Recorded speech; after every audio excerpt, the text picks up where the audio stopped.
Hi, so this is a video about frog Metalfoes, which I think are the best micro engine to put into a Metalfoe deck. This is the 40 card generic build, all of the good cards, good against every matchup. Not necessarily swung towards any matchup, like if I were to main deck DD Cross or something like that.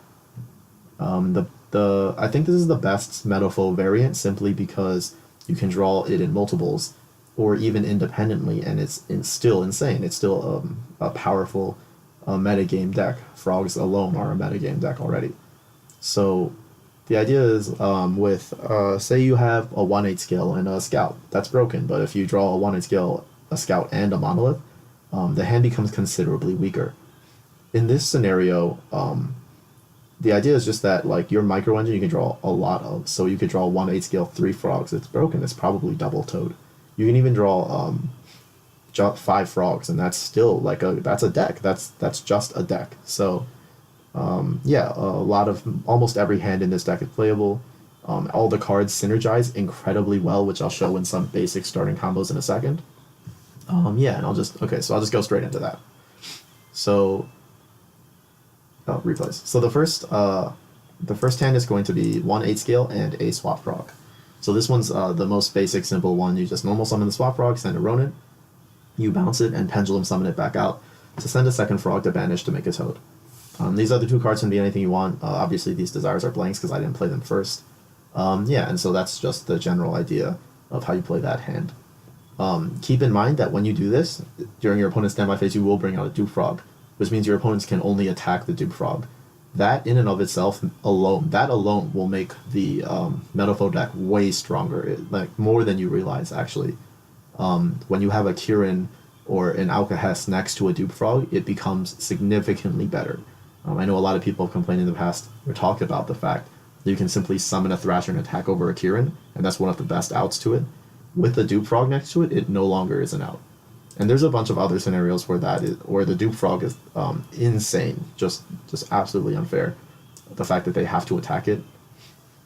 So here's another hand that shows why the engine is so synergetic. If you open dupe frog 1/8 skill, you can pop the dupe frog. It doesn't miss timing. You add a swap frog, pendulum it out, send a Ronin, banish the dupe, and that's still a toad. This hand, both this hand and the other hand, the one frog inside a 1/8 scale requires your normal summon.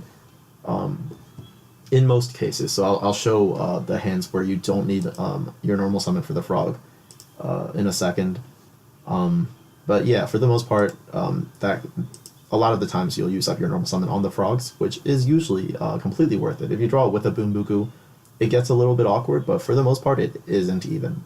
And I'll show you why in a second. So yeah, but here this is the high ceiling, like, you know, this is like the god hand. This is the one that you super duper want. 2 swaps doesn't do all this. 2 dupes doesn't do all this. It's 1/8 scale, 1 swap, 1 dupe.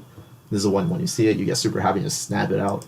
So you just normal summon swap, send Ronin, bounce it to use your second normal summon to summon the dupe. Pop the dupe, add a second swap frog, and then pendulum out both, and you send 2 more frogs. You'll notice that the second frog is sent next to the second Ronin is a swap frog and not a second dupe. That's because it is actually pretty important to set up a dupe block. That comes up all the time, just the fact that you did dupe block your opponent. Even though you're taking away both dupe searches, you could send a swap frog and get the dupe search. It's more valuable to just get both dupe frogs into play and just lock your opponent out of the game. When you do so, this hand actually uses up all 8 frogs in the deck immediately on turn 1. On your second turn, even without your pendulum summon, you will have an incredibly strong series of follow-up plays simply because the toads will be adding back swaps.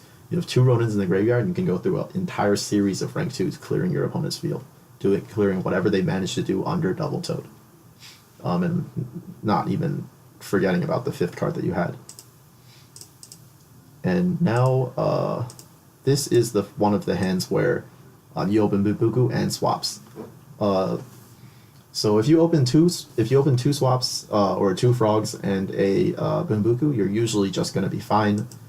You're probably going to get out Kirin and Toad, and this is another one of those cases, but this is a tricky one because there's no Metalfoes, or there doesn't have to be. So it's Boombuku, any high scale swap frog, and any water monster.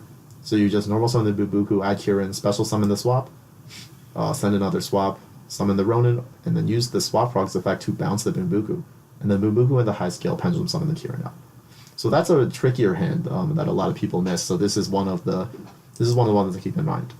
And then the last tricky one is eccentric, any Metalfoes, swap frog, and a Boombuku. Instead of eccentric, you can just have like 2 complete scales and another level 3. But this is the smallest version of this hand. The idea is that you use your Metalfoe, get the combination, use eccentric, pop the thing to get the third, to get your second scale, pendulum out, level 3, a swap frog and a Kirin, send Ronin, and then you use your second Metalfoe scale to pop the swap frog, bring out the Ronin, and then Levier back the swap with the Boombuku and the other level 3. So yeah, Levier is super important, especially in the trickier hands, and especially going second. The Levier comes up all the time, so it's very important. And it comes up sometimes when you don't even see frogs. If you're playing against Paleozoic, I've had that come up before. You'll be playing against Paleozoic and you'll bring back their swap, send your Ronin, and start making some Toad plays of your own. Or making other rank 2 plays with the Steelins. So yeah, those are the general combos. I think those, the way that you use swap frog the swap frog mechanics in those hands kind of extend out to all the other weird hands. You'll be able to figure those out on your own. But yeah, for the most part, you'll be able to see as you test this deck how powerful it is, how recursive the frogs are. It almost feels like they're an independent pendulum summon on their own. Just the sheer amount of frogs you can summon, how quickly you use them all up and just burn them out. Yeah, it's a very good deck. You have a lot of tricky. The Sky Cavalry and the Crumble logos come up all the time. If your opponent has 3 anti-spells, the Crumble logos will actually negate all of them, and that's actually come up in tournament for me, which is insane. You get to make F-Zero all the time. You get to make really strong Alcahest and Mithrilium's. Adamante comes up a ton, as you can imagine. And yeah, that's generally how this deck functions. Just play your cards, make the strongest field you can, and do whatever you want. I'm not going to go into the going second combos, or the way that you play through back, or the way that you OTK. There's a bunch of different OTKs. I think the most important one to remember is Levier for the swap frog on your second turn. Then you make a Daigusto Phoenix and a Cat Shark, both targeting the Levier to make it a 3600 monster that attacks twice. And then overlay the Cat Shark and the Daigusto Phoenix for an F-Zero. And when you do that, you put enough frogs in the graveyard to make another Toad. You actually use up all 3 Toads by your second turn very, very often. And yeah, that's all I've got. So have fun, try it out, tell me